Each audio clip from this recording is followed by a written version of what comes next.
Assalamualaikum warahmatullahi wabarakatuh. Kami dari kelompok 2 ingin mempresentasikan perbedaan dan persamaan standar akuntansi Indonesia versus Jepang. Memperkenalkan, nama saya Nurliza Erdianisa Fitri. Saya di sini ingin membahas regulasi dan pembinaan aturan akuntansi Indonesia. Standar akuntansi berbeda di berbagai negara.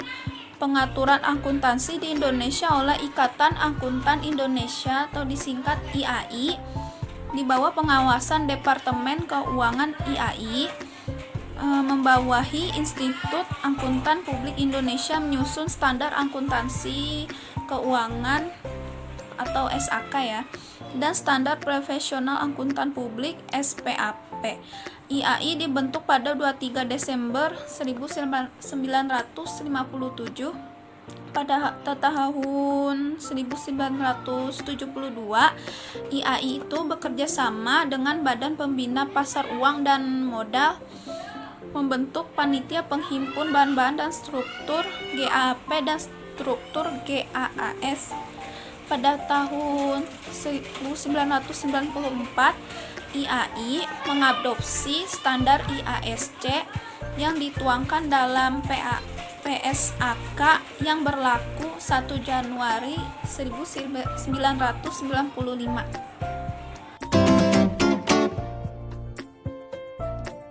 Assalamualaikum warahmatullahi wabarakatuh. Nama saya Usiatus Salihah. Di sini saya akan menjelaskan tentang regulasi dan pembinaan aturan akuntansi Jepang. Standar akuntansi berbeda di berbagai negara. Regulasi akuntansi didasarkan pada 3 undang-undang. Yang pertama yaitu hukum komersial, yang kedua Undang-Undang Pasar Modal, dan yang ketiga Undang-Undang Pajak Penghasilan Perusahaan. Untuk memahami akuntansi di Jepang, harus memahami budaya, praktik usaha, dan sejarah Jepang. Seluruh perusahaan yang didirikan menurut hukum komersial diwajibkan untuk memenuhi provisi akuntansi yang dimuat dalam aturan-aturan menyangkut neraca, laporan laba rugi, laporan usaha, dan schedule pendukung perusahaan dengan kewajiban yang terbatas. Demikian dari saya. Materi selanjutnya akan dibahas oleh Saudari Priyantika. Terima kasih.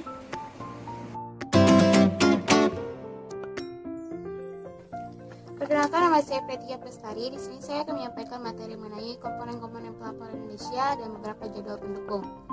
Komponen-komponen pelaporan Indonesia itu ada 5. Pertama, neraca. 2, perhitungan laba rugi. Ketiga, laporan arus kas. Keempat, laporan perubahan ekuitas. Dan yang terakhir adalah catatan pada laporan keuangan. Beberapa jadwal pendukung juga dibutuhkan, tetapi terpisah dari catatan, antara lain: pertama, perubahan pada obligasi dan utang jangka pendek dan jangka panjang. Kedua, perubahan pada aktiva tetap dan akumulasi penyusutan. Ketiga, aset yang dijaminkan. Keempat, jaminan utang. Kelima, perubahan pencadangan. Keenam, jumlah dari dan untuk pemegang saham. Yang ketujuh, kepemilikan ekuitas dalam anak perusahaan dan serta jumlah saham anak perusahaan. Yang terakhir adalah penerimaan dari anak perusahaan.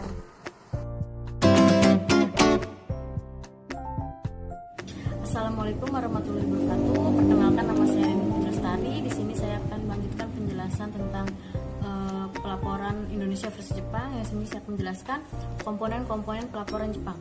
Perusahaan yang didirikan menurut hukum komersial diwajibkan untuk menyusun laporan wajib mendapat persetujuan dalam rapat tahunan pegang saham. Yang selanjutnya ada komponen-komponen pelaporan Jepang yang berisi tentang hal-hal.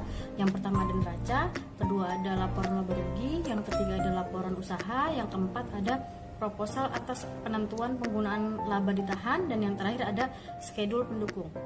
Sekian yang bisa saya jelaskan. Terima kasih. Wassalamualaikum. Assalamualaikum warahmatullahi wabarakatuh.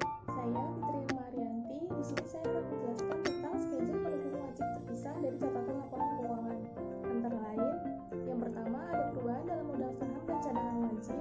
Yang kedua ada perubahan dalam obligasi dan utang jangka pendek dan jangka panjang. Yang ketiga ada perubahan dalam aktiva tetap dan akumulasi depresiasi. Yang keempat ada aktiva dalam pembangunan. Yang kelima ada pembangunan utang.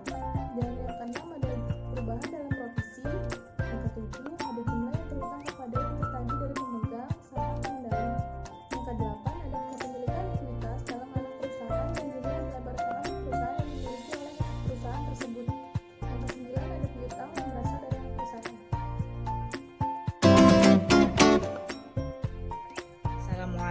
warahmatullahi wabarakatuh. Saya Febiola Rianti. Di sini saya akan menjelaskan tentang pengukuran akuntansi Indonesia. Yang pertama ada konsep meeting dan yang kedua ada penggabungan usaha menggunakan metode penyatuan kepentingan dan metode pembelian. Yang ketiga ada goodwill yang ditimbulkan akibat akuisisi diamortisasi untuk 5 tahun, paling lama 20 tahun. Yang selanjutnya ada jumlah nilai buku yang melampaui nilai wajarnya dibebankan kepada laba. Yang selanjutnya ada joint venture yang menggunakan metode ekuitas. Terima kasih, selanjutnya akan dilanjutkan oleh rekan saya. Assalamualaikum warahmatullahi wabarakatuh. Perkenalkan, nama saya Aureli Sagita. Saya akan menjelaskan pengukuran akuntansi Jepang. Pengukuran akuntansi Jepang yang pertama, 1. Akun perusahaan secara terpisah merupakan dasar bagian laporan konsolidasi. 2. Anak perusahaan dikonsolidasikan. 3. Goodwill diukur menurut dasar nilai wajar aktiva bersih yang diakuisisi dan diamortisasi selama maksimum 20 tahun. Metode ekuitas digunakan untuk investasi pada perusahaan afiliasi ketika induk dan anak perusahaan memiliki pengaruh signifikan terhadap kebijakan keuangan dan operasionalnya. Kelima, persediaan dapat dinilai berdasarkan biaya perolehan atau mana yang lebih rendah antara biaya atau harga pasar. FIFO, LIFO, dan rata-rata seluruhnya merupakan metode arus biaya yang dapat diterima. 7. Aktiva tetap dinilai sebesar biaya perolehan dan disusutkan sesuai dengan hukum pajak. Kedelapan, biaya penelitian dan pengembangan dibebankan pada saat terjadinya.